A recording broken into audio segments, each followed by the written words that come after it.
Welcome to G's family kitchen. क्या हाल चाल है जायके के दीवानों का। आज एक बहुत ही इंटरेस्टिंग रेसिपी लेकर आ रही हूँ आपके सामने।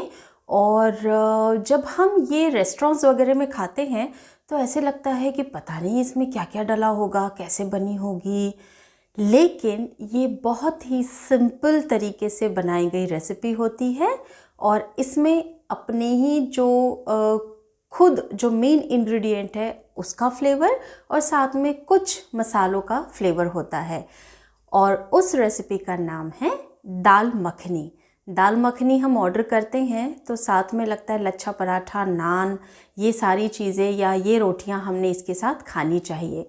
तो उसकी रेसिपी भी मैं आगे आपके लिए बनाऊंगी, ठीक है।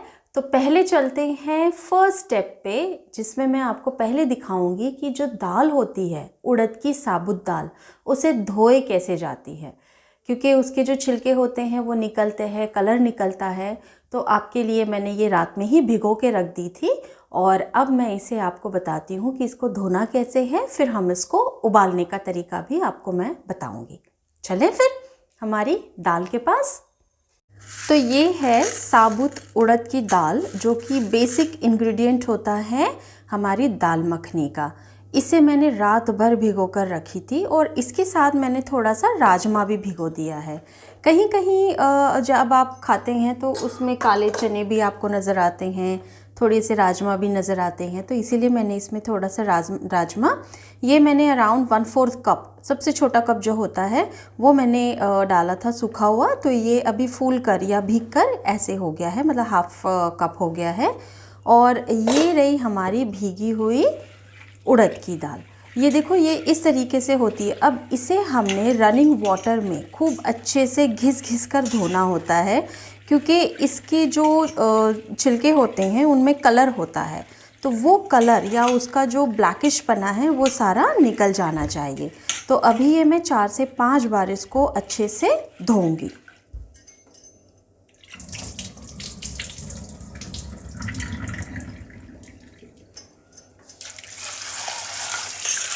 जब तक आपको पानी क्लीन नज़र नहीं आता है तब तक आपको इसे अच्छे से धोते रहना है। एक बात याद रखना कि जिस पानी में आप लोग चाहे राजमा सोक करते हो, छोले सोक करते हो, या कोई भी इस तरीके के जो हमारे ग्रेन्स होते हैं या लेंटिल्स होते हैं जिन्हें ज़्यादा देर तक भिगा कर रखना होता है, तो ऐसी चीज़ों के पानी में जिसमें आप भिगा के रखते हो उसी में आप कभी भी नहीं पकाना। उसी से आपको ज़्यादा प्रॉब्लम होती है आपके पेट में। तो उसे अच्छे से 3-4 बार फ्रेश वाटर से धो के उसके बाद आपने उसे कुक करना होता है। तो अभी देखिए धीरे धीरे जो है हमारा पानी क्लीन होते जा रहा है। तो अब मैं एक लास्ट टाइम इसको धोऊंगी और फिर हम इसे बॉईल करने रखेंगे। ये जो छिलके निकल रहे हैं इसे आपने निकाल देना है।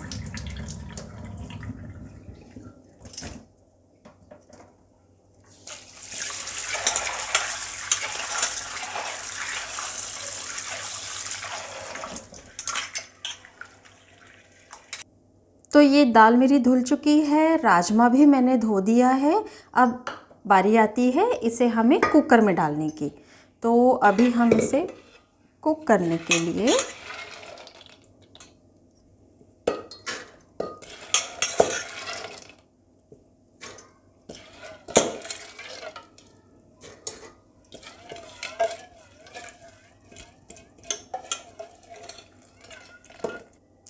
तो दाल को बॉईल करने के लिए हमें इसमें कुछ फ्लेवरिंग्स ऐड करनी होगी। पहले तो फ्लेवरिंग्स में ये मेरे पास है कश्मीरी लाल मिर्च या देगी मिर्च के नाम से भी आती है, ये पाउडर मैंने लिया है। तो सबसे पहले 1 टीस्पून है, ये मैं इसमें डाल दूँगी। ये सिर्फ कलर के लिए होती है, बहुत ज़्यादा तीखी नहीं होती है। और आधा टीस्पून सॉल्ट डाल दिया मैंने और आधा टीस्पून अदरक लहसुन का पेस्ट डाल रही हूँ मैं इसी में। तो ये बॉईल होते वक्त ही हमने इसमें ये डालना होता है। इसके अलावा जो पंजाबी खानों में डलता है या बहुत ज़्यादा यूज़ होता है वो है हमारा घी। तो ये मैं अराउंड 2 टीस्पून्स के इसमें बढ़िया से घी डाल रही हूँ। बिना घी के आप पंजाबी खाना इमेजिन ही नहीं कर सकते हैं। तो ये मैंने घी डाल दिया है। अब इस मेजरिंग कप से जो है मैंने आधा कप, ये जो 100 ml है, आधा कप मैंने उड़द की दाल ली थी और 1/4 कप हमारा राजमा लिया था। तो जो पानी मैंने इसमें डालना है वो ये कप के हिसाब से ही मैं डालूँगी। इसमें मैं 4 कप पानी डाल दूँगी।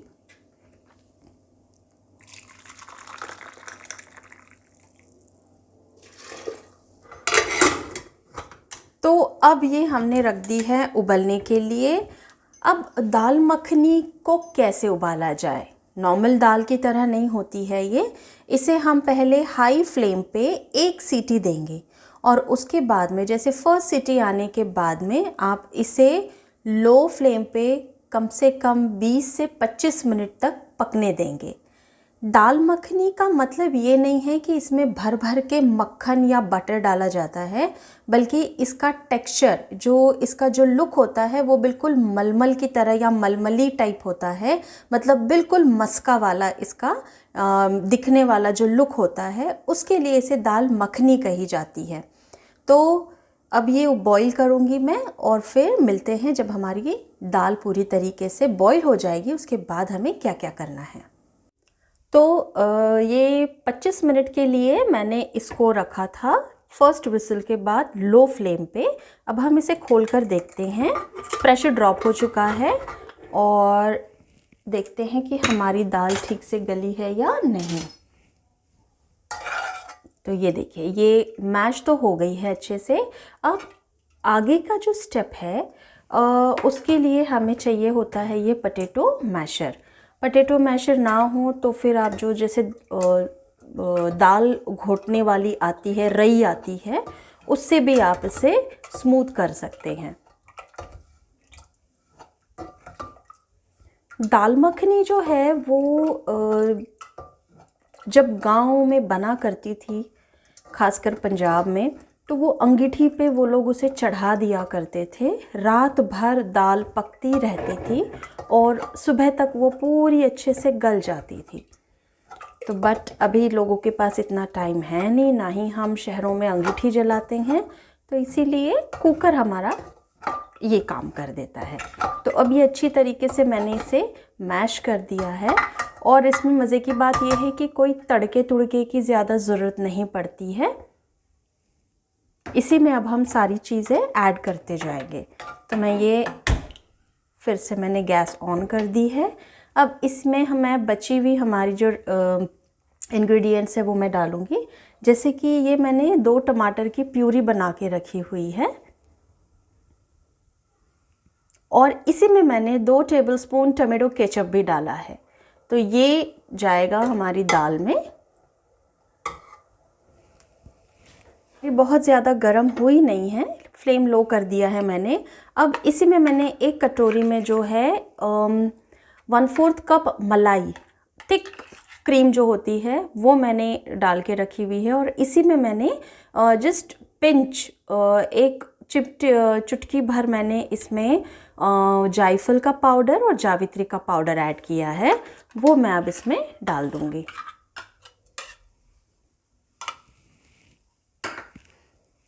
½ टीस्पून गरम मसाला डाल देना है इसमें बस। और जाएगा मक्खन। मखनी है तो मक्खन का जाना ज़रूरी है। ये 2 टेबलस्पून के करीब मैं इसमें मक्खन ऐड कर रही हूँ।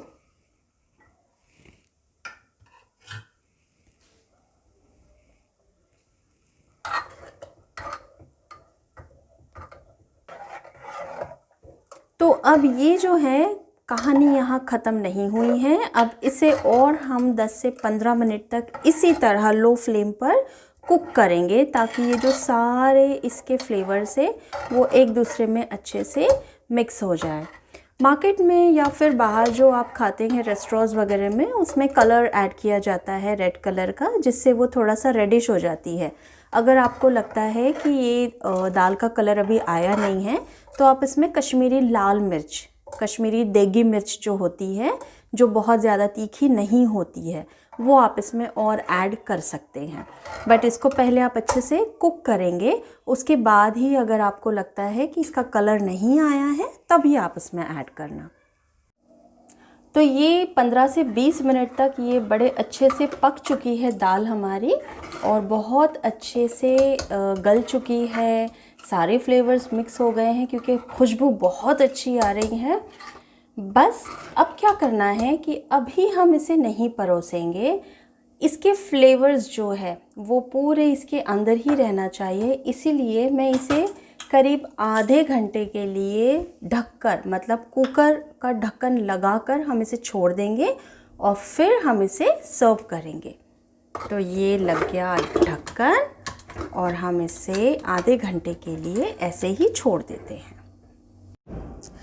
तो लीजिए, तैयार है हमारी टेस्टी, एकदम सीधी सादी और बिल्कुल ही कम इंग्रेडिएंट से बनी हुई दाल मखनी।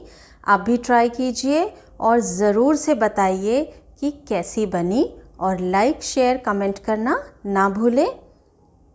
रेसिपी आपको वीडियो के साथ साथ भी मिलेगी, एंड तक ज़रूर देखना, और डिस्क्रिप्शन बॉक्स में भी है। तो मिलते हैं नेक्स्ट वीडियो में।